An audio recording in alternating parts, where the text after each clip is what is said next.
दोस्तों वीवो ने मार्केट में साइलेंटली एक फोन लॉन्च किया है वीवो Y21D के नाम से। 6 GB रैम और 128 GB इंटरनल स्टोरेज है। 3 डिफरेंट कलर्स में डिवाइस आपको मिल जाएगी। बिल्ड क्वालिटी और डिजाइन वाइज मुझे ठीक लगा है। IP68 एंड 69 की रेटिंग भी आपको यहाँ पर मिल रही है।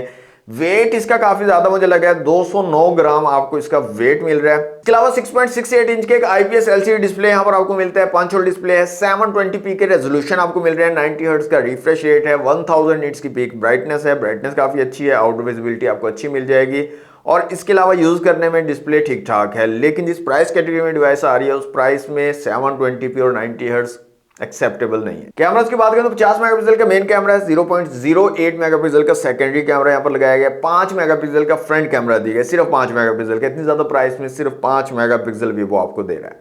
बाकी कैमरा की क्वालिटी की बात करें तो रियर कैमरा की कुछ बेहतर इमेजेस हैं, लेकिन फ्रंट कैमरा बिल्कुल बेकार इमेज क्वालिटी दे रहा है आपको। इवन कि अच्छी लाइटिंग कंडीशन में भी अच्छे तरीके से कैप्चर नहीं कर पा रहा है और डिटेल्स को बिल्कुल कैप्चर नहीं करता। इसके साथ साथ एज डिटेक्शन भी बिल्कुल बेकार लगी है फ्रंट कैमरा की।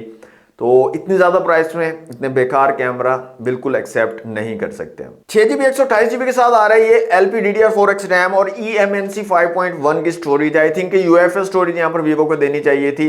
इसके अलावा यूनिसॉक का T7225 यहाँ पर चिपसेट लगा हुआ है, 12 नैनोमीटर वाला 4G चिपसेट है जनाब। 3,50,000 प्लस का एंट्रोड स्कोर आपको मिल जाएगा। 40 FPS की पबजी मोबाइल की गेमिंग आपको मिल जाएगी। हार्डवेयर जायरोस्कोप भी यहाँ पर दिया गया है।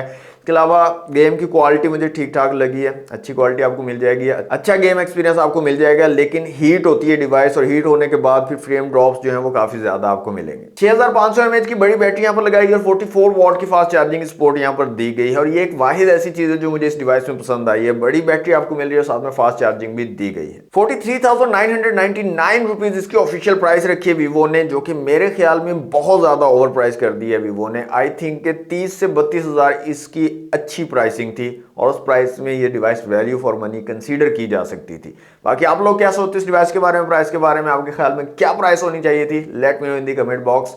और अनबॉक्स बाबा जी को फॉलो करना मत भूलिएगा।